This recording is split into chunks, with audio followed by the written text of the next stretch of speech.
కార్మికులు నష్టపోయారు.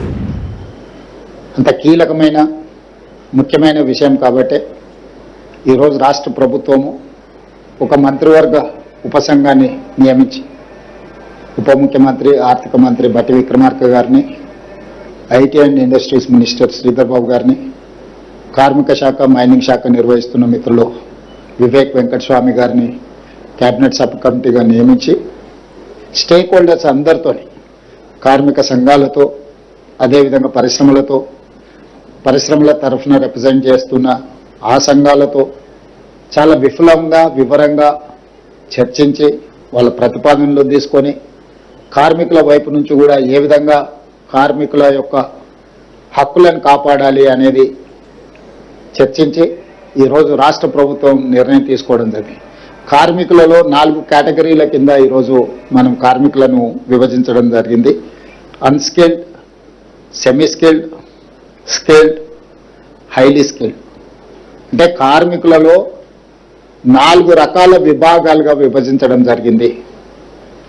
ఆ 4 రకాల విభాగాలలో కనీస వేతనాలు ఏ విధంగా అమలు చేయాలి, కనీస వేతనాలను అమలు చేయడం ద్వారా ఈ కార్మికులకు ఏ రకంగా ప్రయోజనం చేకూరుతుందో చాలా వివరంగా మేము విశ్లేషించి వాటి మీద నిర్ణయం తీసుకోవడం జరిగింది. అదేవిధంగా గతంలో అర్బన్ అండ్ రూరల్ 2 జోన్లు ఉండేది, కానీ ఈసారి 3 జోన్లను కూడా విభజించినాం. ఆ జోన్లు కూడా జోన్ 1 అంటే మున్సిపల్ కార్పొరేషన్స్, ఏ ఏరియాల కార్పొరేషన్స్ మున్సిపాలిటీస్ ఉన్నాయో అవి జోన్ 1 కింద తీసుకున్నాం. జోన్ 2 కింద మున్సిపాలిటీలను తీసుకున్నాం. జోన్ 3 కింద గ్రామీణ ప్రాంతాలు, ఇతర ప్రాంతాలలో పెట్టే పరిశ్రమలు. అంటే ఒక పరిశ్రమ మున్సిపల్ కార్పొరేషన్ పరిధిలో ఉంటే అక్కడ వేతనాలు కార్మికులకు ఎక్కువ ఇవ్వాల్సిన అవసరం ఉంది. ఎందుకంటే అక్కడ ఇంటి రెంట్ కానీ, నిత్యావసర వస్తువులు కానీ, ద్రవ్యోల్బణం కానీ వీటి ప్రభావం ఎక్కువగా ఉంటుంది.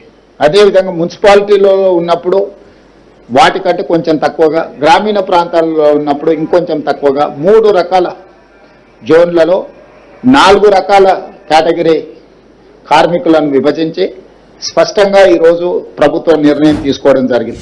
అన్స్కిల్డ్ 12,750 రూపాయలు ఉంటే ఈరోజు మనం 16,000 రూపాయలకు జోన్ 1లో పెంచడం జరిగింది. అదేవిధంగా సెమీ స్కిల్డ్లో 13,592 రూపాయలు ఉంటే దాన్ని ఇప్పుడు 17,000 రూపాయలకు పెంచడం జరిగింది. స్కిల్డ్లో గతంలో 13,772 రూపాయలు ఉంటే ఈరోజు 18,500లకు పెంచడం జరిగింది. హై స్కిల్డ్లో 14,607 రూపాయలు ఉంటే 20,000 రూపాయలకు పెంచడం జరిగింది. అంటే ఈ వేతనాలన్నిటిని కూడా అన్ని రకాల అంచనాలను వేసుకొని, ద్రవ్యోల్బణాన్ని దృష్టి పెట్టుకొని, నిత్యావసర వస్తువుల పెరుగుదల, ఇంటి రెంట్లతో సహా అన్ని రకాల సమస్యల్ని కార్మికుల యొక్క శ్రేయస్సు కోరి రాష్ట్ర ప్రభుత్వము ఈరోజు ఈ నిర్ణయం తీసుకున్నది. ఈ నిర్ణయం ద్వారా 1,11,00,000 మంది కార్మికులకు ప్రయోజనం చేకూరుతుంది. ఇది కార్మికులకు ఒక మంచి శుభవార్త. అందుకే ఈరోజు ముఖ్యమంత్రి హోదాలో తెలంగాణ రాష్ట్రంలో ఉండే 1,11,00,000 మంది కార్మికులకు మేలు జరిగే ప్రభుత్వ నిర్ణయం నేనే స్వయంగా సహచర మంత్రితో చర్చించి ఈరోజు కార్మికులకు నేను వివరిస్తున్నాను. కార్మికులకి ఈ సందర్భంగా నేను శుభాకాంక్షలు తెలియజేస్తున్నా. ప్రభుత్వం తీసుకున్న ఈ నిర్ణయం జూన్ 1, 2026 నుండి అమలు జరుగుతుంది. ఎందుకంటే జీతభత్యాలు కానీ, ఉద్యోగి యొక్క ఎన్ని రోజులు పనిచేసింది అనేది ప్రతి నెల 1వ తారీఖు నుంచి లెక్కించబడుతుంది. కాబట్టి 1వ తారీఖు నుంచి 31వ తారీఖు వరకు లెక్క తీసుకుంటారు. అందుకే జూన్ 1, 2026 సంవత్సరం నుంచి ఈ ప్రభుత్వం తీసుకున్న నిర్ణయాన్ని అమలు చేయాలని ఈరోజు రాష్ట్ర ప్రభుత్వం నిర్ణయం తీసుకున్నది. ఇది ఖచ్చితంగా 1,11,00,000 మంది కార్మికులకు ఒక మంచి శుభవార్త. ఈ సందర్భంగా కార్మికులందరికీ తెలంగాణ రాష్ట్ర ప్రభుత్వం తరఫున శుభాకాంక్షలు తెలియజేస్తున్నా. అదేవిధంగా కార్మిక సంఘాలు, వివిధ సంస్థలు, వ్యాపార సంస్థలు మాకు సలహాలు, సూచనలు ఇచ్చి ఈ నిర్ణయం తీసుకోవడానికి సహకరించినందుకు వారందరినీ కూడా నేను అభినందిస్తున్నాను. ఖచ్చితంగా మేరేగా తెలంగాణ రాష్ట్రం వచ్చిన తర్వాత మొట్టమొదటిసారి తీసుకున్న నిర్ణయం. రాష్ట్రం వచ్చిన తర్వాత కార్మికుల ప్రయోజనం కోసము గత ప్రభుత్వం ఎలాంటి నిర్ణయం తీసుకోలేదు. మేము వచ్చిన తర్వాత మంత్రివర్గ ఉపసంఘాన్ని ఏర్పాటు చేసి అందరితో చర్చించి మే 1 తారీఖు నాడే వీటి అన్నిటిని ప్రకటిద్దామనుకున్నాం. ఇంకా కొంతమంది సూచనలు సలహాలు ఉండడంతో వాళ్ళందరినీ కూడా పరిగణలోకి తీసుకొని జూన్ 1 నుంచి ఈరోజు మనం అమలు చేస్తున్నాం. కాబట్టి ఇది ప్రభుత్వం తన బాధ్యతను గతంలో వదిలేయడం వల్ల గత ప్రభుత్వం ఈరోజు ఈ ప్రభుత్వం ఆ కార్మికులను దృష్టిలో పెట్టుకొని పెట్టుబడులు పెట్టే పరిశ్రమల యజమానులను కూడా పరిగణలోకి తీసుకొని ఇద్దరికి ఉభయతారకం ఇరువైపులా ఉపయోగపడే విధంగా చట్టాన్ని నియమాలను ఒక క్రమ పద్ధతిలో అమలు చేయాలని ప్రభుత్వం ముందుకు వచ్చి ఈ నిర్ణయం తీసుకున్నది. ఖచ్చితంగా ఇది కార్మికులకు బహు ప్రయోజనంగా ఉంటుంది. కార్మికులకు అందుకే నేను ఈరోజు శుభాకాంక్షలు తెలియజేస్తున్నాను. ఖచ్చితంగా లేబర్ డిపార్ట్మెంట్ ఉంది, మనకు పెద్ద ఆర్గనైజేషనే ఉంది. ఎవరు ఫిర్యాదు వచ్చినా లేబర్ కమిషనర్ దగ్గర కానీ లేకపోతే జిల్లాల వ్యవస్థ ఉన్నది. గతంలో ఏ వ్యవస్థ ఉన్నదో దాన్ని ఇంకా బలోపేతం చేసి కార్మిక నాయకుడు అంటేనే వెంకటస్వామి గారు, అది సింగరేణి కావచ్చు ఎక్కడైనా కూడా. సో ఈరోజు వారి వారసుడుగా కార్మికుల పట్ల సంపూర్ణమైన అవగాహన ఉన్న వ్యక్తి ఈరోజు మంత్రిగా ఉండడం అనేది కార్మికుల యొక్క అదృష్టం. కాబట్టి పూర్తి స్థాయిలో వారి పరిశ్రమ యజమానిగా వారికి సమస్యలు తెలుసు, కార్మికుల నాయకుడుగా వారి పేటెంటే కార్మిక నాయకుడు వెంకటస్వామి గారు, వారి వారసుడిగా ఈరోజు వివేక్ వెంకటస్వామి గారు ఆ శాఖను నిర్వహిస్తున్నాడు. పూర్తి బాధ్యతతో తను వీటన్నిటిని పరిగణలోకి తీసుకొని వాళ్ళ వెల్ఫేర్ కోసం చాలా మంచి నిర్ణయం తీసుకున్నాడు. అనుభవం కలిగిన మంత్రి ఉన్నాడు కాబట్టి కార్మికులకు కూడా ప్రయోజనం చేకూరింది. డెఫినెట్గా ఏ సమస్యలున్నా పరిష్కరించడానికి సంపూర్ణంగా రాష్ట్ర ప్రభుత్వం ప్రయత్నం చేస్తుంది.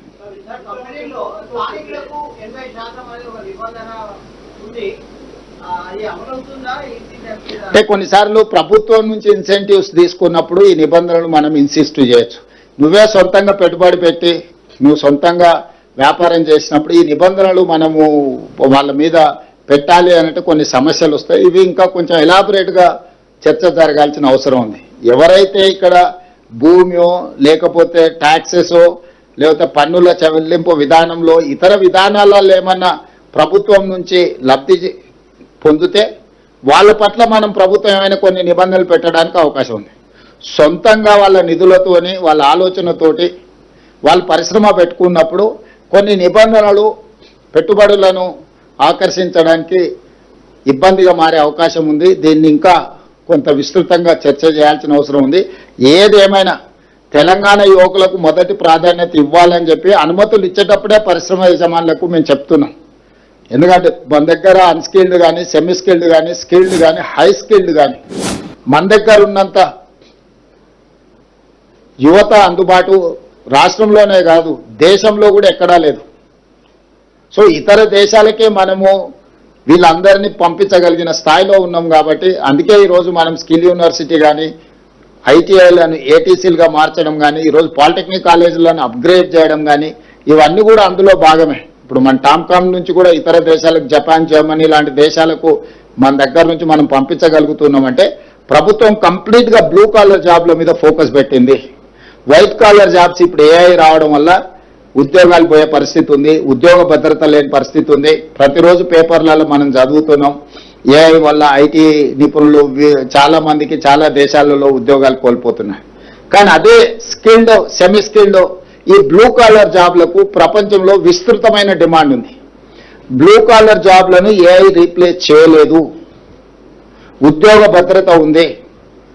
వాళ్ళకు కావాల్సిందల్లా సాంకేతిక నైపుణ్యాన్ని నేర్చుకోవడమే. అందుకే ఈరోజు ఏటీసీలలో జాయిన్ అయితే పర్ మంత్ 2000 రూపీస్ మనం స్టైఫండ్ ఇస్తామని చెప్పినాం. భవిష్యత్తులో స్కిల్ యూనివర్సిటీలో కానీ పాలిటెక్నిక్ కాలేజీలో చదువుకునే వాళ్ళని కూడా ప్రోత్సహించడానికి ఒక మంచి ఆలోచన చేయాలని ప్రభుత్వం అనుకున్నది. ఇంతకుముందే అధికారులకు మంత్రి గారికి కూడా నేను సూచన చేయడం జరిగింది. తొందరలోనే ఒక మంచి ప్రతిపాదనతో ముందుకు వస్తాం.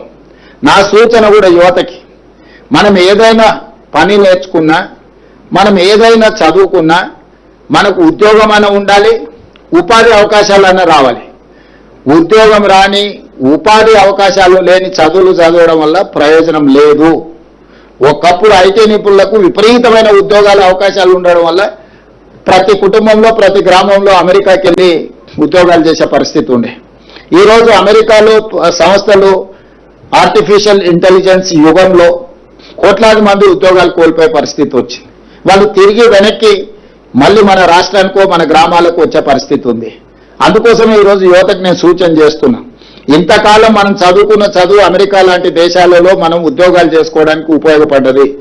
ఈరోజు మీరు సాంకేతిక నైపుణ్యాన్ని పెంపొందించుకుంటే జర్మనీ, జపాన్, సౌత్ కొరియా, లేకపోతే ఫిలిపిన్ ఇట్లాంటి చాలా దేశాలలో, సింగపూర్ లాంటి దేశాలలో కొన్ని కోట్ల ఉద్యోగ ఖాళీలు ఉన్నాయి. ఈరోజు మన ప్రభుత్వాన్ని సంప్రదిస్తున్నారు, మీ దగ్గర ఉంటే పంపించండి అని. కాకపోతే మన యువత కేవలం ఐటీ, కంప్యూటర్, అమెరికానే భవిష్యత్తు అనుకున్నట్టుగా కొంతకాలం అట్లాంటి అవకాశాలు ఉండడంతో ఆ విధమైన ఆలోచన విధానంతో ముందుకెళ్ళిండ్రు తల్లిదండ్రులు కానీ పిల్లలు కానీ. అందుకే ఈరోజు రాష్ట్ర ప్రభుత్వం స్కిల్ యూనివర్సిటీని ప్రారంభించడమే కాకుండా స్కిల్స్ నేర్చుకోవడానికి అవసరమైన అన్ని ప్రోత్సాహకాలను రాష్ట్ర ప్రభుత్వం ఇస్తుంది. ఇప్పుడు మన ఫోకస్ షిఫ్ట్ కావాల్సిన అవసరం ఉంది. మీడియా మిత్రులకు కూడా నా సూచన, German, Japan, south Korea, Singapore ఇతర దేశాలలో చాలా మంచి మంచి ఉద్యోగ ఉపాధి అవకాశాలు ఉన్నాయి. జీవన ప్రమాణాలు కూడా అమెరికా కంటే మెరుగ్గా ఉన్నాయి. ఎందుకంటే ఈ దేశాలు నేను తిరిగి చూసి వచ్చిన, నేను ఈ దేశాలు చూడకుండా అమెరికానే గొప్ప దేశము, అద్భుతంగా ఉంది అభివృద్ధిలో అనుకునేవాడిని. కానీ జపాన్ లాంటి, సింగపూర్ లాంటి, సౌత్ కొరియా లాంటి దేశాలు చూస్తే అమెరికా కంటే వాళ్ళు చాలా అడ్వాన్స్గా ఉన్నారు. అక్కడ ఉద్యోగ భద్రత ఉంది, బ్లూ కాలర్. వాళ్ళ ఆ దేశాలు బాగుందని చెప్తారు. ఎంతమందిని మీరు మీ దగ్గర నుంచి పంపిస్తారో చెప్పండి, నర్సింగ్ సైడ్ కానీ ఇతర సాంకేతిక పరమైన అంశాలు కానీ వీటన్నిటిని.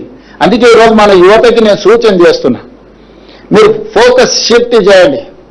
సాఫ్ట్వేర్ ఇంజనీర్ చదివితే నీకు ₹1,00,000 ఉద్యోగం వస్తుందో రాదో నాకు తెలియదు, కానీ ఈ సాంకేతిక నైపుణ్యం నేర్చుకుంటే 2 లక్షల వరకు జీతాలు వచ్చే అవకాశం ఉంది.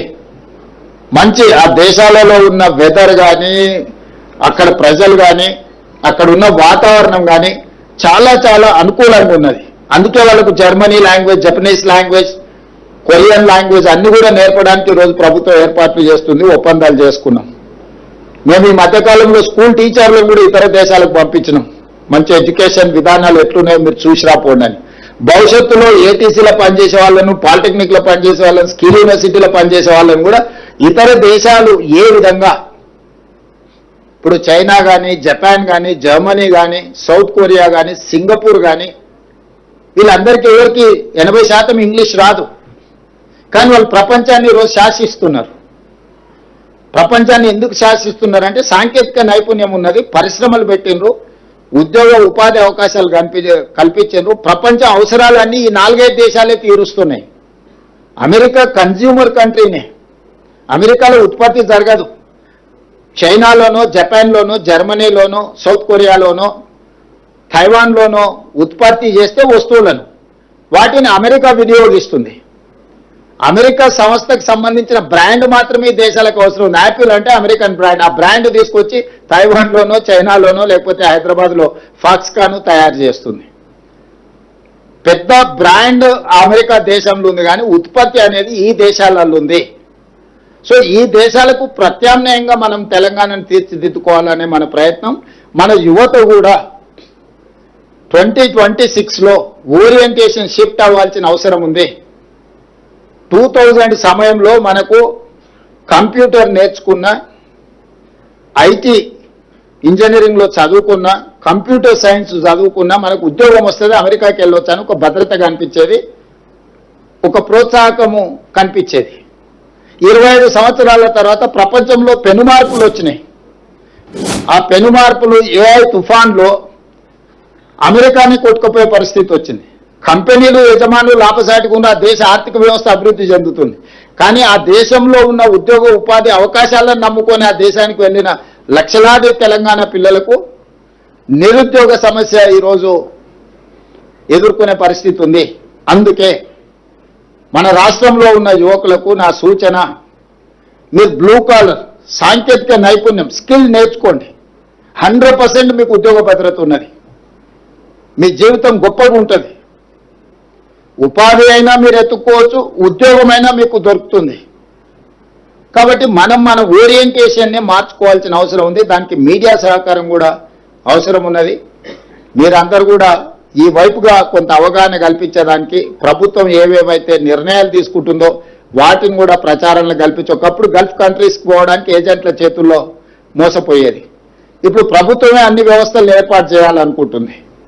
ప్రభుత్వం ఎవరైతే గల్ఫ్ వెళ్ళాలనుకుంటారో వాళ్ళ పాస్పోర్ట్ నుంచి వాళ్ళ ట్రైనింగ్ వరకు అవసరమైతే స్కిల్ యూనివర్సిటీలో వాళ్ళకి 6 నెలలు డ్రైవర్ కానీ కన్స్ట్రక్షన్ లేబర్ కానీ ఇతర ఏవేవైతే మిడిల్ ఈస్ట్ కంట్రీలో మన ఉత్తర తెలంగాణ నుంచి వెళ్ళే వాళ్ళు ఉన్నారో వాళ్ళకి శిక్షణను ఇవ్వాలని ఒక ఆలోచన చేస్తున్నాం.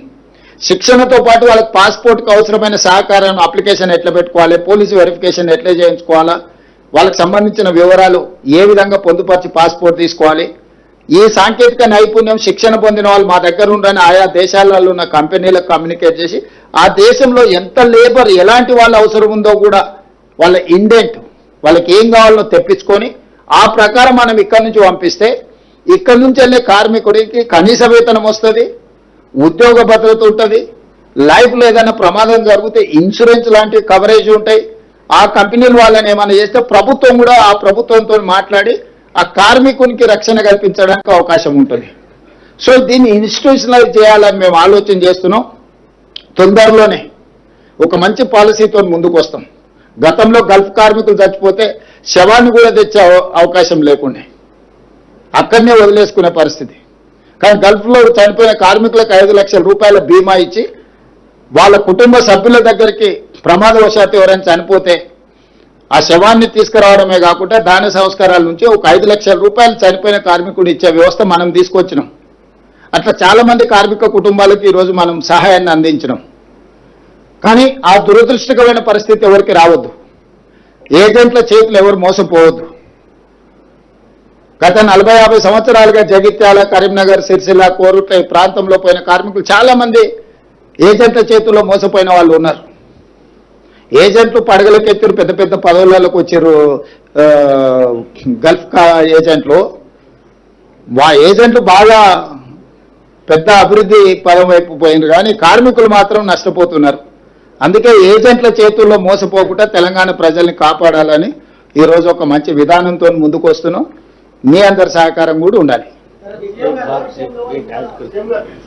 హలో, ఒక్క నిమిషం ఇప్పుడే వారు చెప్పినట్టు ముఖ్యమంత్రి గారు ఇమీడియట్లీ 1 monthలోనే సింగరేణి సంస్థలో 80% లోకల్ రిక్రూట్మెంట్ చేయాలని చెప్పి ఆర్డర్ పాస్ చేసినారు. సో అన్ని చోట్ల కూడా మేము ఎక్కడైతే ఇప్పుడే వారు చెప్పినట్టు ఇన్వెస్ట్మెంట్ సబ్సిడీ అన్న ల్యాండ్ అయితే డెఫినెట్లీ ఈ అంశం అయితే ఆ ఇండస్ట్రీస్ చెప్తాము. ఎక్కడ లేదో before getting pollution control board clearance and inspector of factory licence మేము కూడా వాళ్ళకి అడ్వైజ్ ఇస్తాము. మీరు ఇక్కడ 80% వరకు లోకల్ వాళ్ళని తీసుకోవాలి. ఎక్కడైతే హైలీ స్కిల్డ్ ఉన్నదో definitely they are free to get from outside, ఎందుకంటే ఇండస్ట్రీ కూడా నడవాలని చెప్పి. సో ఎంప్లాయ్మెంట్ ఆపర్చునిటీస్ ఎక్కువ ఇక్కడ క్రియేట్ చేయడానికి మేము ప్రయత్నం చేస్తాం. ఇంకా అదే కాకుండా సింగరేణి సంస్థలో మేము ఇంతకుముందు కూడా చాలాసార్లు ముఖ్యమంత్రి గారు చెప్పినాము. ఈ మినిమం వేజెస్ ఇంప్లిమెంట్ అయిన తర్వాత సింగరేణిలో కూడా ఎవరైతే పనిచేస్తున్నారో వారి వేతనాలు పెంచడానికి కూడా తొందరలోనే చర్యలు తీసుకుంటాం.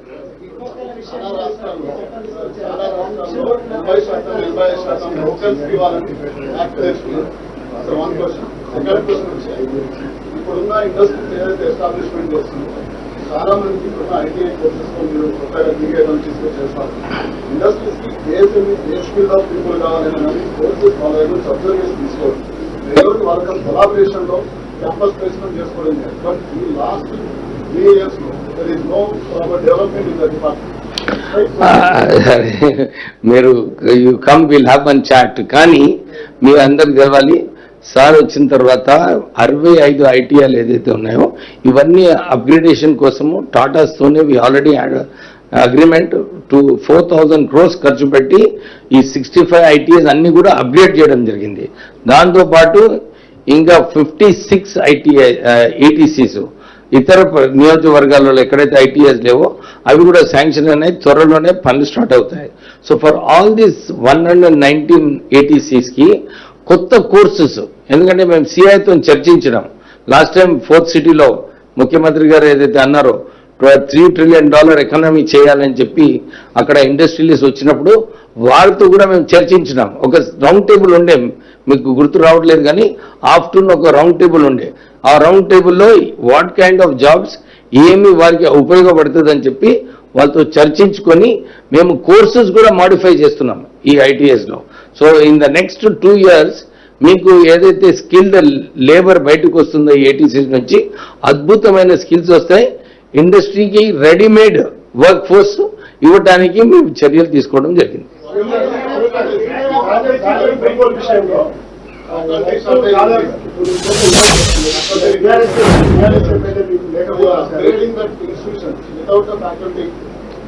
No. That is not. We have faculties. మన టాటా నుంచి సపోర్ట్ ఉంది, ట్రైనర్స్ ట్రైనింగ్ ఇచ్చినాం. ఈ రోజు మీరు ఏ ATCకి వెళ్ళినా మీకు ఫ్యాకల్టీస్ ప్రాబ్లమే లేదు. పాత ఉన్న వాళ్ళకి ట్రైనింగ్ ఇవ్వడమే కాకుండా ఎక్కడెక్కడైతే గ్యాప్లు ఉన్నాయో టాటా ఇన్స్టిట్యూటే మనకి ఫ్యాకల్టీస్ని నెక్స్ట్ 10 years వాళ్ళే సపోర్ట్ చేస్తున్నారు. మీ అందరి మిత్రులు కూడా మీరు చాలా దూరం వెళ్ళాల్సిన పని లేదు. మల్లెపల్లిలో 4 ATCలను అప్గ్రేడ్ చేసినాం. ఈరోజు మన ఇందిరమ్మ ఇండ్లకు ఒక శిలాఫలకం తయారు చేసినాం. ఇందిరమ్మ బొమ్మతో పాటు ఈరోజు ఆర్డర్ చేసినాం. మీరు ఒక్కసారి అందరు అకాడమిక్ ఇంట్రెస్ట్లు మీ అందరు కూడా ATC అంటే ఏదో పాత పురాతన కాలంలో ITL తీసి డీజిల్ మెకానిక్, అంబాసిడర్ కార్ల రిపేర్లు చేసేది, రంగులు గ్రీస్ పూసుకొని చూసిన కార్మికులను అట్లా అనుకుంటారు. ఇప్పుడు అంబాసిడర్ కార్ రిపేర్ చేద్దామన్నా ఎక్కడ లేదు, ఫామ్ హౌస్లో లేనన్నా అది అందుబాటులో లేదు. సో అందుకోసమని ఇప్పుడు మొత్తం పాత కరికులంని మొత్తం రద్దు చేసి ఈ రోజు ఏది అవసరం ఉందో వాటి ప్రకారం చేసినా మీరు ఒక్కసారి అకాడమిక్ ఇంట్రెస్ట్ ఉండే మీడియా మిత్రులు అందరికీ కూడా, ఎందుకంటే మీరు గ్రామాలలో యువకులకు చెప్పడానికి కూడా పనికొస్తుంది. మల్లెపల్లిలో 4 ITIలను ATCల కింద కన్వర్ట్ చేసినాం. పని జరుగుతుంది, పిల్లలు చేరిండ్రు. మీరు ఒక్కసారి వెళ్ళి చూడండి. చూస్తే అక్కడ ఎంత అడ్వాన్స్ టెక్నాలజీ టాటా వాళ్ళు ఎంత గొప్పగా వాటిని నిర్వహిస్తుండ్రో మీరు చూడగలుగుతారు. ఎప్పుడైనా మీరు మా మంత్రి గారికి కూడా రిక్వెస్ట్ చేస్తే జర్నలిస్టులు అందరినీ తీసుకొని పోయి అక్కడ మిమ్మల్ని అందరినీ ఒకసారి ఫీల్డ్ విజిట్ చేయండి. అంటే ఇప్పుడు నేను ఎక్స్ప్లెయిన్ చేస్తే 10% చేయగలను. మీరు అక్కడ చూస్తే 100% మీకు అర్థమవుద్ది. ఈ నెలాఖరు లోపల మా మంత్రి గారు మల్లెపల్లి ఈ 4 ATCల దగ్గర జర్నలిస్టులు అందరినీ కూడా వారు పర్సనల్గా తీసుకొని వెళ్ళి వారి శాఖ తరఫున మీ అందరికీ మొత్తం ఒక డెమో చూపిస్తారు. అక్కడ పిల్లలు ఏం నేర్చుకుంటున్నారు, వాళ్ళు ఎట్లా వాళ్ళకు ఉద్యోగ అవకాశాలు వస్తున్నాయి, స్కిల్ యూనివర్సిటీలో మనం ఎంతమంది ట్రైన్ ఇచ్చినాం, ఎంతమందికి ఉద్యోగాలు వచ్చినాయి, ఈ రెండింటిని వారు మీకు ఒకసారి కంప్లీట్గా ఒక ఫీల్డ్ విజిట్ క్షేత్రస్థాయి పర్యటన ఏర్పాటు చేస్తారు. మీరు వెళ్ళి చూసి వచ్చిన తర్వాత మళ్ళీ ఏదైనా విషయాలు ఉంటే అడగండి.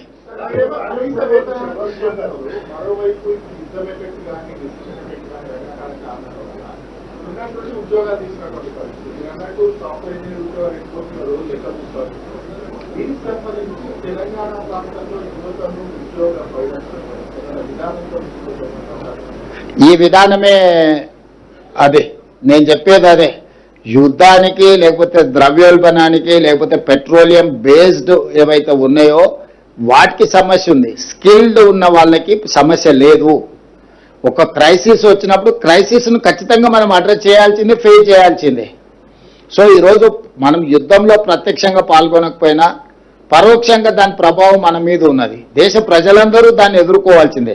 కాకపోతే ప్రతిదీ రాజకీయ కోణంలో ప్రధానమంత్రి గారు మాట్లాడుతున్నారు. ఎన్నికలు ఉన్నంతసేపు ధరలు పెంచలేదు, ఈరోజు ఉన్న పలంగా ఎవ్రీడే పెట్రోలియం ధరలు పెంచుతున్నాడు.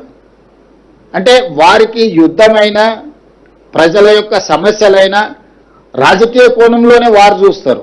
మేము కార్మికుల కోణం చూస్తాం కాబట్టి ఈరోజు కార్మికుల యొక్క సంక్షేమం కోసం ఈరోజు ఈ నిర్ణయాలన్నీ తీసుకున్నాము. ఇది నిరంతర ప్రక్రియ. యుద్ధం అనేది ఒకసారి వచ్చింది, ఉపద్రవము, సరే అది కొంతకాలం ఉంటుంది. యుద్ధం ఎంతకాలం జరుగుతుందో మనం చెప్పలేము, దీని ప్రభావం ఎంతకాలం ఉంటుందో మనకు తెలియదు. అట్లని మనం లైఫ్ని స్టాండ్ స్టిల్ చేసుకోలేము కదా, ఎక్కడికక్కడ ఉన్న పలంగా ఆపేసుకోలేము కదా మన దినచర్యను. అందుకే ఈరోజు అన్ని రకాలుగా ఆలోచన చేసి భవిష్యత్తుకు అవసరమైన కార్యాచరణను తీసుకొని ముందుకు వెళ్తున్నాం. ఇంకా ఉంది చేయాల్సింది, ఇంకా సమయం ఉంది. ఆల్మోస్ట్ ఇప్పుడు 45 లక్షల మెట్రిక్ టన్నుల దాకా సేకరించినాము. 20% ఇంకా బ్యాలెన్స్ ఉన్నట్టుంది. 20% కూడా డెఫినెట్గా సేకరిస్తాం. మీరు అందరూ ఊరేసుకున్న ఆయన సిగ్గు లేకుండా రోడ్ల మీద తిరుగుతుంటే మీరు చూపిస్తున్నారు. ఆయన ఫామ్ హౌస్లో 150 ఎకరాలు వేసుకొని ఒక గింజ కొనేదే లేదు. మేము ఏమైనా వ్యాపార సంస్థలు నడుపుతున్నాం, ఒడ్లు కొన్నందుకు 4,500 కోట్లు రాష్ట్ర ప్రభుత్వానికి లాస్ వచ్చింది, ఎవడా ఇది చేస్తామా అని మాట్లాడిన వాళ్ళు సిగ్గు లేకుండా కళ్ళాల కాడికి పోయి కుప్పల కాడికి పోయినాం, వర్షం వస్తే వడగళ్ళ వాన పడితే నష్టం జరిగితే రైతుకు పోయి సాయం చేయాల్సింది పోయి ఆడ దిగి సెల్ఫీలు దిగుతున్నారు. రైతు చచ్చిపోతే ఆ కుటుంబానికి సానుభూతి చేసి గతంలో 1000 కోట్లు కొల్లగొట్టిన నాటికెళ్ళి ఆ కుటుంబానికి 2 లక్షలు 5 లక్షలు ఏమైనా ఆర్థిక సహాయాన్ని అందిస్తారు అనుకో, ఎవరు పల్లికలు ఇస్తారు పోయి వాళ్ళ శవము వాళ్ళు చనిపోయి వాళ్ళ కుటుంబం దుఃఖంతో పుట్టాడు దుఃఖంతో ఏడుస్తుంటే పల్లికలు ఇచ్చుకుంటే ఫోటోలు దిగి చూసేరా రైతు చచ్చిపోయినారు. రైతు చచ్చిపోయిన చూసేది ఏంది? అందరికీ తెలుసు కదా. దొంగ సొమ్ము అంత ఉంది, కొంచెమన్నా వాళ్ళకి ఇవ్వచ్చు కదా. అసలు ఏ మాత్రము మానవత్వం కానీ మనిషికి ఉండాల్సిన కనీస ఏమంటారు విలువ కానీ అసలు మనుషుల్లాగానే బిహేవ్ చేయట్లేదు టీఆర్ఎస్ వాళ్ళు. ఏ ఇయర్ అయినా నేను చెప్తున్నా, కంపేర్ చేద్దాం 10 సంవత్సరాలు ఏ ఇయర్ అయినా మేము ఒక సీజన్లో ఉన్న దాంట్లో ఎంత ఉన్నారో లెక్క తీద్దాము. గతంలో 6 నెలలు పట్టేది సివిల్ సప్లైస్ కార్పొరేషన్ డబ్బులు ఇవ్వడానికి, ఇప్పుడు 72 గంటలలో రైతు ఖాతాలో మేము వేస్తున్నాము. ఈరోజు బెంగాల్ మన దగ్గర హమాలీలు తక్కువ ఉన్నారు, మనకి సీజన్లో బెంగాల్ నుంచి వచ్చి హమాలీ పని చేసే వాళ్ళు ఎక్కువ ఉన్నారు. ఆ రాష్ట్రంలో ఎన్నికలు ఉన్నందుకు కొంతమంది వాళ్ళ రాష్ట్రం వెళ్ళారు. 3-4 రోజుల మధ్యలో కొంత గ్యాప్ వచ్చింది. నిజంగానే రైతుకు సమస్య వచ్చింది, మాకు దుఃఖం ఉన్నది, రైతు పట్ల మాకు కన్సర్న్ ఉన్నది. మేము వీలైనంత వరకు ఎంబడి క్షేత్రస్థాయిలో కలెక్టర్లను మంత్రులను అందరిని పంపించి మేము ప్రయత్నం చేస్తున్నాం. మీరు కూడా ఏదైనా సూచన చేయండి. వాళ్ళ చావుల మీద పేలాలు ఏరుకోవాలని ఈ శవ రాజకీయాలేంది? కొంచెమన్నా సిగ్గుపడాలి కదా. ఒరేస్తే ఉరేసుకుంటారని చెప్పిన వాళ్ళు ఒరేసుకుంటే ఉరేసుకున్నట్టే మేము కొనమని నిక్కచ్చిగా మేమన్నా వ్యాపార సంస్థ నడుపుతున్నాం, మేము కుదరదని మాట్లాడిన వాళ్ళు సిగ్గు లేకుండా ఈరోజు అడ్డమైన మాటలు మాట్లాడుతున్నారు. అసలు ఎందుకు ఇంత దిగజారిందో నాకు అర్థమైతలేదు.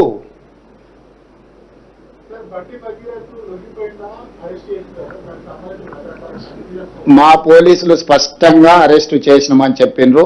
మా పోలీస్ సిబ్బంది చెప్పిందే నేను నమ్ముతాను, అతన్ని అరెస్టు చేసినాము. మీరందరూ ఒక్క ప్రశ్నకు నాకు సమాధానం చెప్పండి. ఒకవేళ సరెండర్ చేస్తే వాళ్ళ పిల్లవాడిని వాళ్ళ ఇంట్లో పెట్టుకొని పోలీసులను పిలిపించి అప్పచెప్తారు. అప్పజెక్షను మీ ఇల్లా నా ఇల్లా? రోడ్డు మధ్యలో పోలీసులు నాకాబందీ చేసి వెహికల్స్ని చెక్ చేస్తున్నప్పుడు అప్పా జంక్షన్లో బండి భగీరథ పోలీసులకు చిక్కిండు. ఇది మా పోలీసులు నాకు చెప్పింది. నిజంగానే అతన్ని సరెండర్ చేసేది ఉంటే అతను ఎక్కడున్నాడో అక్కడికి ఈడ మా అబ్బాయి ఉన్నాడు, మీరు వచ్చి పోలీసులు ఇతన్ని సరెండర్ చేసుకోండి అని చెప్పిండ్రు అనుకోండి, అప్పుడు మనం సరెండర్ అనుకోవచ్చు. రోడ్డు మధ్యలో పోలీసులు అతన్ని కస్టడీలోకి తీసుకొని మేము అరెస్ట్ చేసినామని పోలీసులు చెప్తుంటే నేను పోలీసుల మాట నమ్మాలనా లేకపోతే రాజకీయ నాయకుల మాట నమ్మాలనా? మీరు చెప్పండి.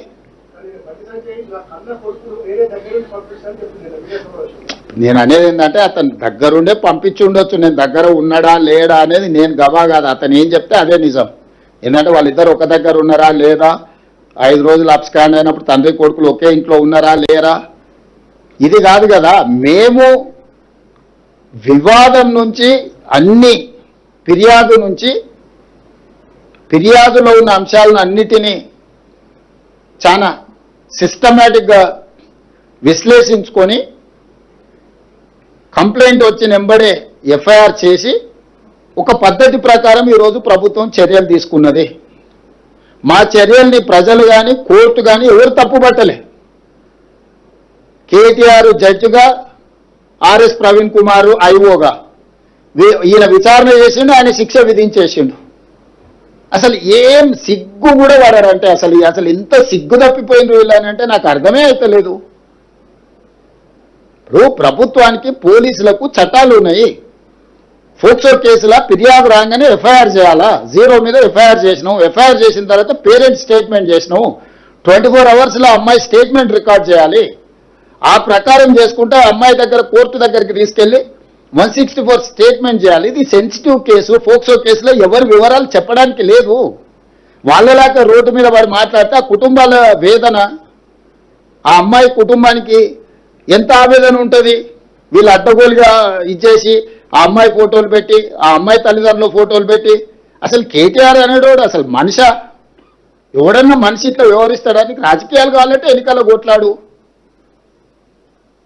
ఎన్నికల్లో ఓడించు. రాజకీయాలు రాజకీయాల్లాగా చూడాలి, సమస్యను సమస్యలాగా చూడాలి. ఇది ఒక మైనర్ గర్ల్కి సంబంధించిన ఇష్యూ, దీంట్లో రాజకీయాలకు ఎందుకు? ప్రభుత్వం ఒక పద్ధతిలో చర్యలు తీసుకుంటున్నప్పుడు అందరినీ ఇందులోనే దీంతోనే మొత్తం ఒక మైనర్ అమ్మాయిని అడ్డం పెట్టుకొని రాజకీయంగా ఏదో సాధించినామని ఈ శాడిజం ఏంది? ఇది శాడిస్టిక్ ప్లెజర్ కాదా?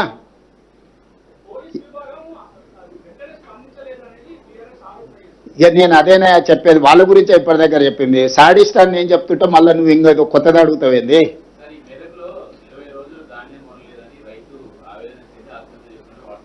వార్తలు వచ్చినాయి, తప్పకుండా నేను కలెక్టర్కి చెప్పిన ఇమ్మీడియట్గా వెరిఫై చేయమని. నేనేమంటున్నానంటే ఎక్కడైనా ఏదైనా సంఘటన జరిగితే ఆ కుటుంబాన్ని ఆదుకోవడమే కాకుండా దాని బాధ్యులైన అధికారుల మీద కూడా చర్యలు తీసుకుంటున్నాము. కొన్ని దగ్గరలో సంఘటనలు జరగలేదని మేము చెప్తలేం. కొన్ని ప్రభుత్వం దృష్టికి రాకుండా లేకపోతే కొంతమంది నిర్లక్ష్యంతో కొన్ని మిల్లులోలు టీఆర్ఎస్కి అనుకూలంగా ఆ మిల్లులు గత ప్రభుత్వంలో 1000 కోట్లు కొల్లగొడితే వాళ్ళ మీద పీడీ యాక్ట్ పెట్టి కేసులు కట్టి కోర్టు నుంచి తెచ్చి అరెస్ట్ చేసినాం. ఇప్పుడు లారీలు ఐకేపీ సెంటర్ల నుంచి లారీలను నింపి మిల్లుల దగ్గరకు పంపిస్తే మిల్లర్స్ కొంతమంది టీఆర్ఎస్కి అనుకూలంగా ఈ టీఆర్ఎస్ నాయకులు పోయి వాళ్ళని దించనీయలేదు. రోజుల కొద్ది ఆ లారీలను దించకుండా ఆపడంతో మళ్ళీ కొత్తగా ఐకేపీలో సేకరించిన ధాన్యాన్ని రవాణా చేయడానికి వాహనాలు లేవు. ఈ ఆర్గనైజ్డ్ క్రైమ్ చేస్తున్నారు బీఆర్ఎస్ వాళ్ళు. ఇప్పుడు టీఆర్ఎస్ అంటే కొత్త వాళ్ళు వస్తారు. మరి నాకు ఇదో సమస్య వచ్చి పడ్డది, ఇదో దరిద్రం మళ్ళా తోడు. డెఫినెట్గా గుర్తించిన సమయం సందర్భం వస్తుంది. ఒకేసారి నేను చెప్పేది అదే. మీరు ఇప్పుడు బండి భగీరథ్ గురించి నిన్న అడిగినారు. కేటీఆర్ బావమార్తి ఫామ్ హౌస్లో డైరెక్ట్గా డ్రగ్స్ తీసుకొని దొరికితే ఎందుకో కేటీఆర్ మా బావమార్తిని ఒంగబెట్టి పిల్లలు వెళ్ళగొట్టండి పోలీస్ స్టేషన్లో పోయి కోదండం ఎక్కించండి అని ఎందుకో చెప్పలేదు. మా బావమార్తి దీపావళి పండుగ చేసుకుంటుండు, చిచ్చుబుట్ల బదులు సారా బూట్లు పెట్టుకున్నాడు. మా బావమార్తి బతిపూల బదులు గంజాయి పూలు లేకపోతే కొకైన్ పెట్టుకున్నాడు. మీరు ఎట్లా అరెస్ట్ చేస్తారని బయటకు వచ్చి మాట్లాడాను కదా. ఈ సిగ్గులేనోడు మరి బావమార్తి ఫామ్ హౌస్లో డ్రగ్స్ తో దొరికితేనేమో కేసు కాదు, ఇంకో ఎమ్మెల్సీ కోడి పందాలతో దొరికిండు, దాని మీద లేదు. ఇవాళ నేను చెప్తున్నా అధికారికంగా, దుబాయ్లో చనిపోయిన కేటీఆర్ మిత్రుడు ఆర్థిక లావాదేవీలు వాళ్ళ ఎమ్మెల్యే ఎక్స్ఎమ్మెల్యే వాళ్ళ ఫామ్ హౌస్లో డ్రగ్స్తోని పోలీసుల మీద కాల్పులు చేసి దొరికిండు. ఇంత చట్టాన్ని గౌరవించి సమాజాన్ని ఉద్ధరించే కేటీఆర్ ఏడబడుకున్నాడు, ఏ బొక్కలు పండుకుండు? ఎందుకో పార్టీల నుంచి సస్పెండ్ చేయలేదు వాళ్ళను. అసలు ఎంత సిగ్గులేనితనం, బర్తగించిన తనం, ఇంతకంటే సిగ్గు తప్పినోడు ఎవడన్నా ఉంటాడా? మరీ సిగ్గు లేకుండా మాట్లాడిందా? నిన్నదాకా మనం ఆయన బెయిల్ వచ్చింది, ఫామ్ హౌస్లో డ్రగ్స్తో దొరికి పోలీసుల మీద కాల్పులు జరిపినోడు వాళ్ళ పార్టీ కనీసం ఆయన నోటీస్ ఇవ్వలేదు, ఆయన పార్టీల నుంచి సస్పెండ్ చేయలేదు. ప్రత్యక్షంగా పార్టీ ఉన్నోడు రెడ్ హ్యాండెడ్గా దొరికితే దాని గురించి మాట్లాడాడు. అతను ఆయనకు అమాయకుల్లాగా కనిపిస్తాడు, జాతిరత్నంలాగా కనిపిస్తాడు ఈయనకు. యువతల పిల్లల్ని చట్ట ప్రకారము పకడ్బందీగా చర్యలు తీసుకున్నాం. మేము కేటీఆర్ బావమార్తి ఫామ్ హౌస్లో డ్రగ్స్ దొరికినా నోటీస్ ఇచ్చినాం, పోలీస్ స్టేషన్కి వచ్చి విచారణను ఎదుర్కోమని. ఈరోజు ఫోక్సో కేసులో విచారణ ఎదుర్కొంటున్న బండి భగీరథ్ కూడా ఇంటికి వెళ్ళి పోలీసులు నోటీస్ ఇచ్చిండ్రు, వాళ్ళు కొంత సమయం పెట్టిండ్రు వస్తామని. దాని తర్వాత సర్టిఫికెట్ అమ్మాయి మైనర్ మేజర్ అని ప్రభుత్వ రికార్డ్స్ మేము సేకరించినాము. ఆ అమ్మాయి ఏజ్ ఎంత అనేది ఎవరు నిర్ధారించాలి? కేటీఆర్ ఏమన్నా సర్టిఫికెట్ ఇచ్చే అథారిటీనా? ఆర్ఎస్ ప్రవీణ్ కుమార్ ఏమన్నా ఐఓనా? ఐఓలు వెళ్ళి స్కూల్లో అమ్మాయి బర్త్ సర్టిఫికేట్ తీసుకొని 10th క్లాస్ సర్టిఫికేట్ తీసుకొని అమ్మాయి హాస్పిటల్స్లో బర్త్ సర్టిఫికేట్ తీసుకొని ఆధార్ కార్డు తీసుకొని ఆ అమ్మాయి మైనర్ అని నిర్ధారించుకొని ఇమ్మీడియట్గా ప్రభుత్వం యాక్షన్లకు దిగింది. కోర్టు కూడా మమ్మల్ని తప్పు పట్టలేదే. ఓన్లీ కేటీఆర్ కోర్టులో తప్పు. నాదే ఫామ్ హౌస్ మేము మీటింగ్లు పెట్టుకున్నాను ఒకటి చెప్తాడు, నాకు సంబంధం లేదని ఇంకోటి చెప్తాడు, అనుమతి లేకుండా కట్టుకుంటే ఏమైందని వాడు అంటాడు. నీతులు చెప్పడానికే ఉన్నాయని మాట్లాడొద్దని చెప్పురు దయచేసి మీరు కూడా కలిసినప్పుడు. నాకు తెలిసి మిమ్మల్ని కలవాడు అనుకుంటా. గత 10 ఏళ్లలో డ్రగ్స్ కల్చర్ పెరిగిందే 10 ఏళ్ల కాలం అయినప్పటికీ కూడా అది జగమెరిగిన సత్యం. అయినా కేటీఆర్ పైన చర్యలు లేవనేది కూడా చర్చ. బస్ ఏదైనా చట్టం ప్రకారం చేయాల్సిందే. చట్టంలో ఉన్న లొసుగులను వాళ్ళని వాడుకుంటారు. కన్జ్యూమ్ చేసిన వాడు దొరికితే కూడా అతని బాధితుడి కింద చూడమని చట్టంలో ఉంది. స్టేషన్ బెయిల్ ఉంది. ఏం చెప్పాలి? డ్రంక్ అండ్ డ్రైవ్ లో దొరికితే జైలుకు పంపిస్తున్నాం. కొకేన్ గంజాయి కొట్టి దొరికితే బాధితుడు కాబట్టి అతన్ని అరెస్టు అటు స్టేషన్ బెయిల్ ఇవ్వమని చట్టంలో ఉంది. మీరు చెప్పండి ఏం చేయాలి? కేటీఆర్ పైన చర్యలు. కేటీఆర్ అయినా ఆయన బావమరిది అయినా ఎవరైనా అదే కదా నేను అడిగేది. ఆ చట్టంలో ఉన్న వెసులుబాటును వాళ్ళు వాడుకుంటున్నారు. ఆ చట్టాన్ని సవరించాల్సిన అవసరం ఉంది. ఇక్కడ ప్రధాన ఆరోపణలు ఏంటంటే మిగతా పోక్సో కేసుల్లో 70 అరెస్ట్ చేసే ప్రభుత్వం కానీ పోలీస్ డిపార్ట్మెంట్ కానీ బండి సంజయ్ కొడుకు విషయంలో నోటీస్ ఇచ్చి తాత్కాలం ఎందుకు చేసిందని ప్రశ్న. మీరు అడిగిన ప్రశ్న కేటీఆర్ అడిగినట్టుగానే ఉంది. ఏ కేసులైనా కూడా పోలీస్కి ఒక ప్రొసీజర్ ఉంది. ఇమ్మీడియట్ గా కంప్లైంట్ వచ్చిన ఎంబడే ఎఫ్ఐఆర్ చేయాలి. ఎఫ్ఐఆర్ చేసిన తర్వాత 24 గంటలల్లా ఆ అమ్మాయి స్టేట్మెంట్ రికార్డ్ చేయాలి. గార్డియన్ ఎవరైతే ఉన్నారో Guardian has to take care of that girl. అక్కడ అంతకంటే ముందే ఒక కేసు ఉంది. అమ్మాయి తల్లిదండ్రులు పోలీస్ స్టేషన్లో వచ్చి ఫిర్యాదు చెయ్యకంటే ముందే ఆరోపణలు ఎదుర్కొంటున్న వాళ్ళు కరీంనగర్లో ఒక కేసు పెట్టారు. ఆ ఎఫ్ఐఆర్లో ఏందనంటే అమ్మాయి మైనర్ కాదు మేజర్ అని ఒక వివాదాన్ని తెరలేపినారు. ఆ వివాదాన్ని తెరలేపినప్పుడు ఆ అమ్మాయి మైనరా మేజరా అనేది ప్రభుత్వం పరిశీలించుకోవాల్సిన అవసరం ఉంది. ఆ సమయంలో ప్రధానమంత్రి పర్యటన ఉన్నప్పుడు మీరు అన్నట్టే ఆ ఇంటి మీదకి 1000 మంది పోలీసులను పంపితే ప్రధానమంత్రి పర్యటనతో మా పార్టీ ఆకాశం అంత ఎత్తెగిరింది, తెలంగాణలో మొత్తం గెలిచిపోతుంది, దీని మీద కక్ష సాధింపు చర్యల కింద పోలీసులను పంపించిందని ఆయన రెడీగా కూర్చున్నాడు. సో ఇవన్నిటి నేపథ్యంలో ఇది చాలా సున్నితమైన సమస్యను సున్నితంగా పరిష్కరించినాం. ఎక్కడైనా సెక్షన్స్లలో ఏమైనా లోపం ఉందా, లేకపోతే అరెస్టులో లోపం ఉందా, రిమాండ్లో లోపం ఉందా, కోర్టులో మా వాదనలో ఏమైనా లోపం ఉందా, ఎక్కడ లోపం ఉంది చెప్పండి. ఒక్కటే కేటీఆర్కు బండి సంజయ్కి ఏదో పంచాయతీ ఉంది. ఆ పంచాయతీని ఈ పిల్లల మీద పెట్టి కేటీఆర్ తీర్చుకోవాలనుకుంటే ఆర్ఎస్ ప్రవీణ్ ఉద్యోగం పోయింది కాబట్టి ఉద్యోగం లేక గాలికి తిరుగుతా నేనే విచారణ అధికారిని అని ఆయన ఇంకా భ్రమలలో ఉన్నట్టున్నాడు. ఆయన తీసేసిన తహసీల్దార్ ఆయనకి ఇది అర్థమైతలేదు. రీసెంట్ గా వరంగల్లో 48 ఏళ్ల టీఆర్ఎస్ నాయకుడు 18 ఏళ్ల అమ్మాయిని బలవంతంగా పెళ్లి చేసుకుని ఒక ఫిర్యాదు వచ్చింది సార్ మైనర్ అని. దాని మీద చారి గారు ఇప్పుడే మా దృష్టికి తెచ్చిండు. ఇమ్మీడియట్ గా నేను డీజీపీ గారికి సూచన చేస్తున్నా, తక్షణమే చారి గారి ఫిర్యాదు మీద విచారణ చేయించాను. నేను వివరాలు తీసుకొని డెఫినెట్ గా చెప్తాను. అంటే నిజంగా డీటెయిల్స్ నా నోటీస్లోకి రాలేదు. నేను ఇమ్మీడియట్ గా కనుక్కొని చర్యలు తీసుకుంటాను. కేటీఆర్ సంజయ్ మధ్య గొడవ ఉన్నట్టు ఏం గొడవ? నాకు తెలియదు, ఉందేమో అని అంటున్నా. వాళ్ళిద్దరు ఆయన బండి సంజయ్ అన్నాడు కదా ఏదో నిన్న, అంతకుముందు కేటీఆర్ అన్నాడు కదా, వాళ్ళిద్దరే రోడ్ల మీద తిట్టుకుంటారు. అదే చెప్పిన, నాకేం తెలియదు. వెంకటరాజే తెలియకల్లోడు కనుక్కోవడంలా.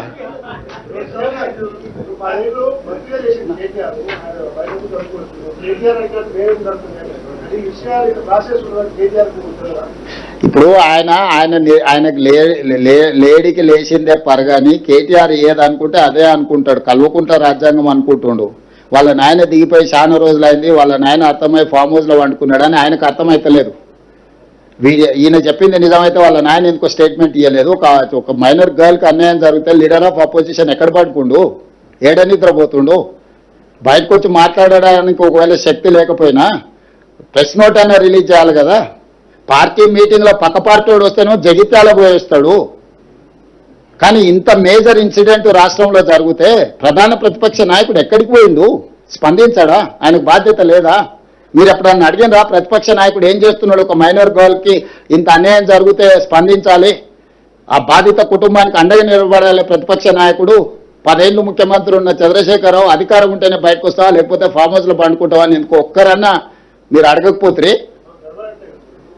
ఆయన కాదు, ఆయన తరఫున ఒకళ్ళతో పుచ్చుకున్న బంటరోతులు ఉంది కదా, బంటరోతులనే అడగండి. మరి అది పరిస్థితి రాష్ట్రంలో ఉన్నది.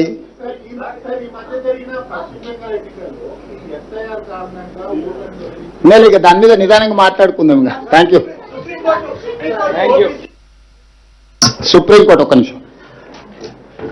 తెలంగాణ రాష్ట్ర ప్రభుత్వము ఈ దేశానికే దిక్సూచిగా మారింది. 100 సంవత్సరాల నుంచి అపరిష్కృతంగా ఉన్న బలహీన వర్గాలలో బలంగా పాతుకుపోయిన అభద్రతా భావాన్ని మా ప్రభుత్వం తొలగించింది. తెలంగాణలో జనగణనతో పాటు కులగణన చేసి socio economic, education, employment, political and caste survey, సిపెక్ survey చేసి అన్ని వివరాలను ప్రజల ముందు ఉంచింది.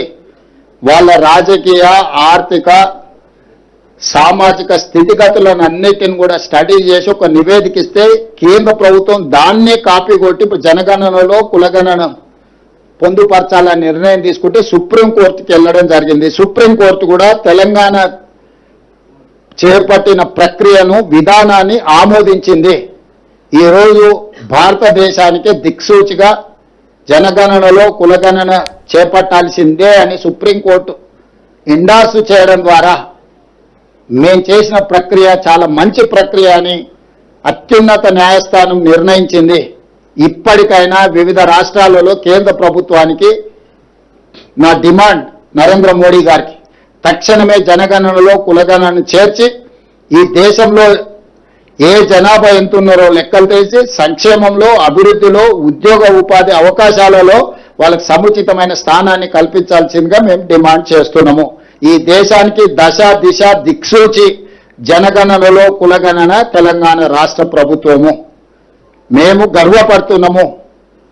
కాంగ్రెస్ పార్టీ, మా మంత్రివర్గం, మా శాసనసభ్యులు గర్వంగా తలెత్తుకొని 100 సంవత్సరాల సమస్యకు శాశ్వత పరిష్కారం చూపించినము అన్న మా నిర్ణయాన్ని సుప్రీంకోర్టు కూడా ఆమోదించడంతో ఇది మాకు దక్కిన, తెలంగాణ రాష్ట్ర ప్రభుత్వానికి దక్కిన గౌరవము.